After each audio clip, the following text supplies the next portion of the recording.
One of Ireland's best-loved storytellers has a brand new novel out next week. Clare-based bestselling author Roisin Meaney is returning with Second Chances, a heartwarming story set on the West Coast about fresh starts, community and taking risks when life doesn't go to plan. Roisin, whose last novel, Moving On, was published just a year ago, joins us now to talk about the book. Roisin, you're very welcome once again. Thanks a million, Ellen, and hello to all the listeners. I'm delighted to be back on Clare FM. And we're delighted to have you in.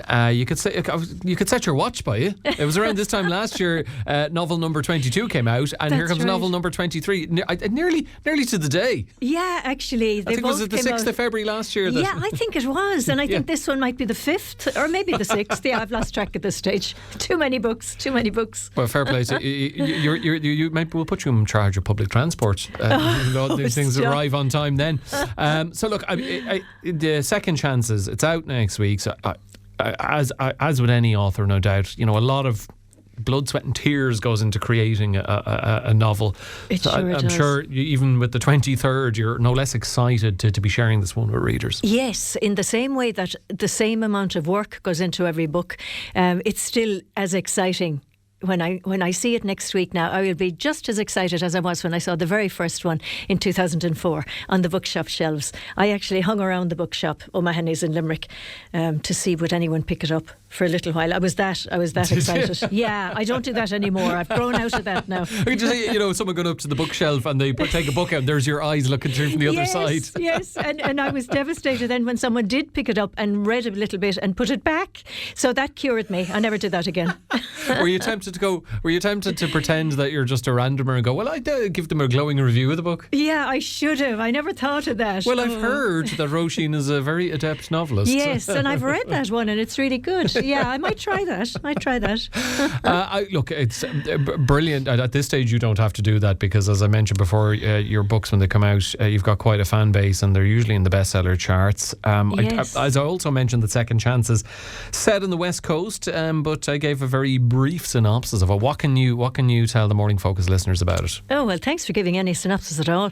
Well, the central character is a yoga teacher, and I deliberately brought yoga into it because while I was writing it, I in the middle of writing it, I went to Tenerife on a yoga holiday. So yoga was kind of in my head, and I hadn't given her a job at this stage. So when I went home, I decided, she can be a yoga teacher. So I had to do a bit of research because I've always been a yoga student, but I didn't know much about what teachers do. I was wondering, because it's not too often you hear, I went to Tenerife on a yoga holiday. Yeah. This is something you've always been into. I have. Well, since I went to San Francisco to try and write my first book, yoga is unavoidable in San Francisco. So Hippie I ended town. up, literally at the corner of every block there's a yoga studio. So I joined a studio and I got it really into it. And now I'm not as avid a yoga person because I got my hip done last year. In fact, when I went to Tenerife, it was not last year now because it would have been the year before that I was writing, that I was thinking about the other.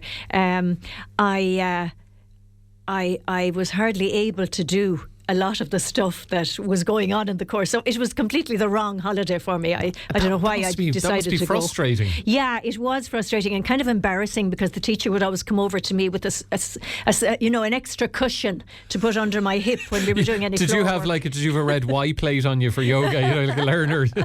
I should have had, everyone was really sorry for me. But anyway, notwithstanding, I do love yoga. I haven't gone back to it since the surgery, but I will go back. I'm attending a brilliant stretch and tone class. In fact, I just came from that this morning in Milton Malbay Community Centre. Hello to everyone if you're listening. So that's my way of kind of easing back into exercise, and it's really good. Okay, so it's playing a key part in Second Chances. Sorry, I was talking about Second Chances. I tend to wander as you know. Anyone who heard me chatting with Fergal O'Keefe earlier on will know we're big fans of tangents here on Morning Focus, so you're okay. Good. So Lydia is a yoga teacher and she's in love. She's found the one and they're making plans for a future together. And he lives in the west of Ireland. She's Dublin born and bred and has her own apartment in Dublin, fully settled there and great circle of friends. And then she meets the one and they decide that they're going to live in the west. long term. So she's getting her head around this. When big readjustment for someone from the Big Smoke. A big readjustment, yeah. But she decides that he's worth it. So that's the start of the story. Now, I cannot tell you anything else because I will ruin it. Something happens, is all I can say. Imagine giving away the reveal of your own book just before it's published. Yes, yeah, I'd be shot. The publishers would line me up somewhere.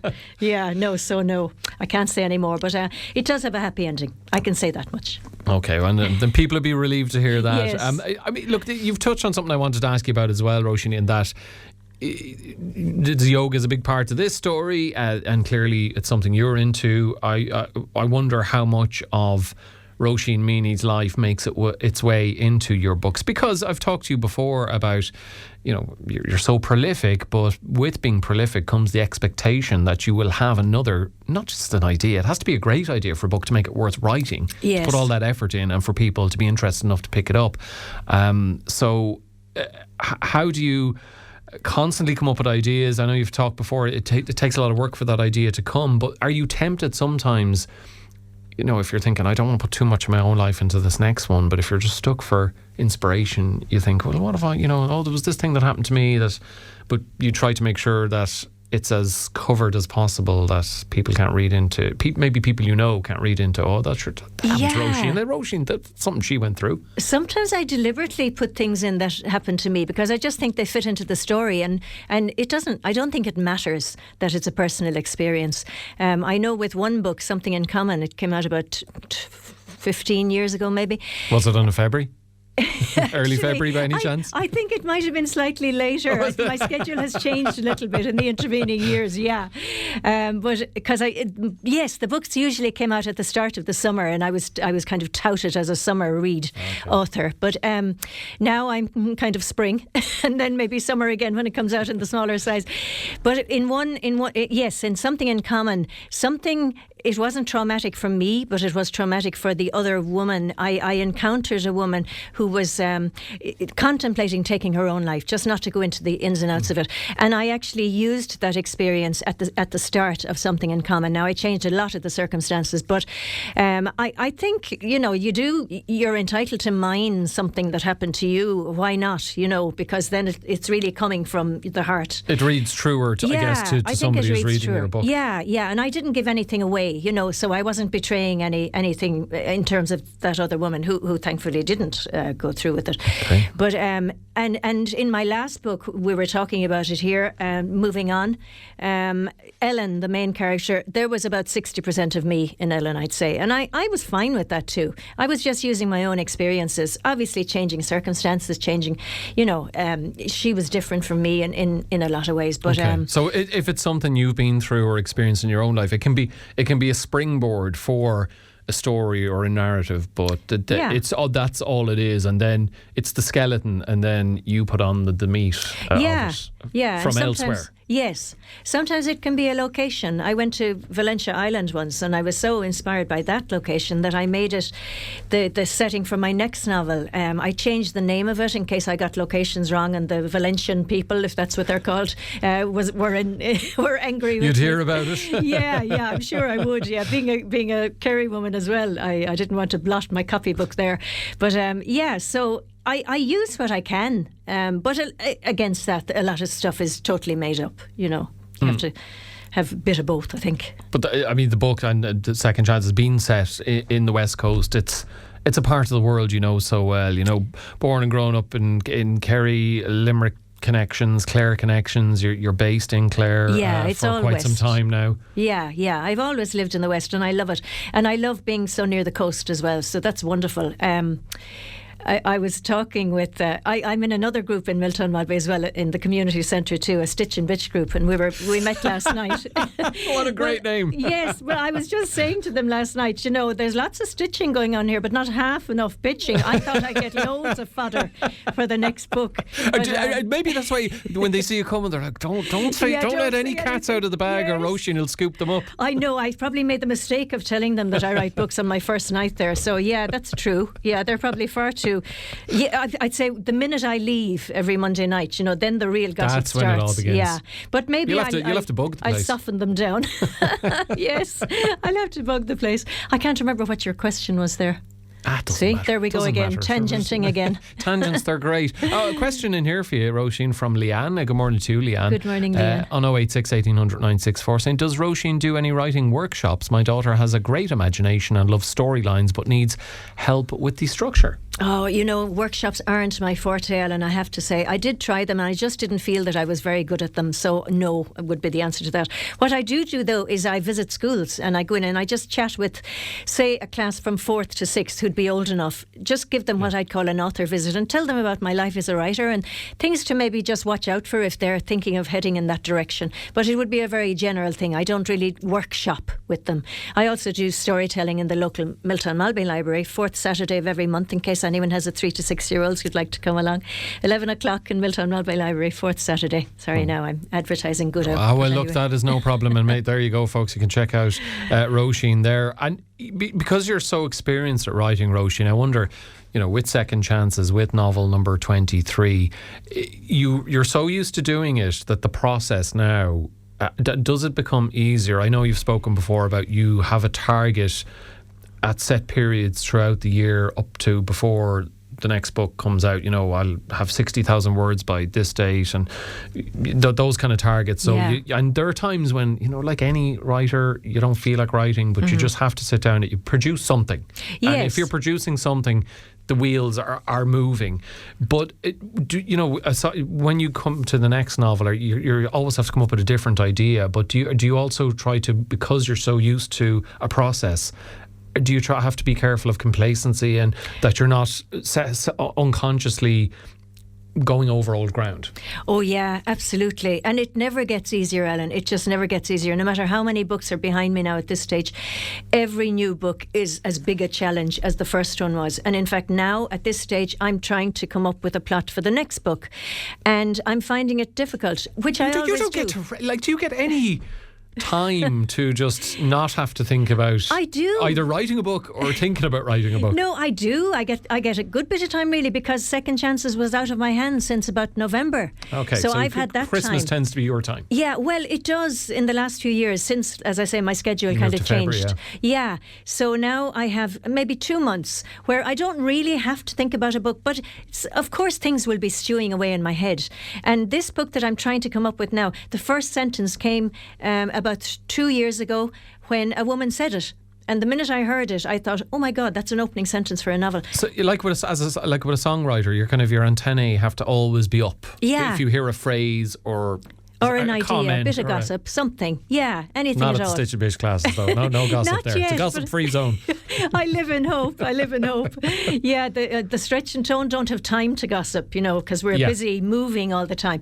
But the Stitch and Bitch, I'll soften them out. Yeah, I'll weasel the gossip out of them. We've every faith in you to do that. Yes. With Second Chances, and with any of your books, this is part of the process, getting the word out there. Is there a lot of promotion? Do you do a lot of interviews usually around this kind of springtime, and try and then get all that out of the way and then settle back in front of the laptop screen? Yeah, that's exactly what happens. Like, you're my first radio interview now for Second Chances, so well done to Clare. But I will be with your competitors, Live 95 FM. Don't hear about them. You can just stop at competitors. They are very good to me as well.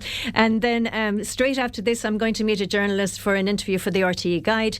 I'll be on Ireland AM next week, or the 13th of February, which coming is, I think, to our TV screens. Yes, coming to the TV screens. Yeah, so they're very good as well. They have me on for a good few books. Do you enjoy it? Do you enjoy chatting about the book, or can you get fatigued by it? No, I like talking about the book. Yeah, I do, because it's something close to my heart, and I can talk away, as you can see. Well, I'm never short. I'm not worried about whether you're fatigued about talking about your new books, because you're never fatigued with me, because you're starting with me. So that's good.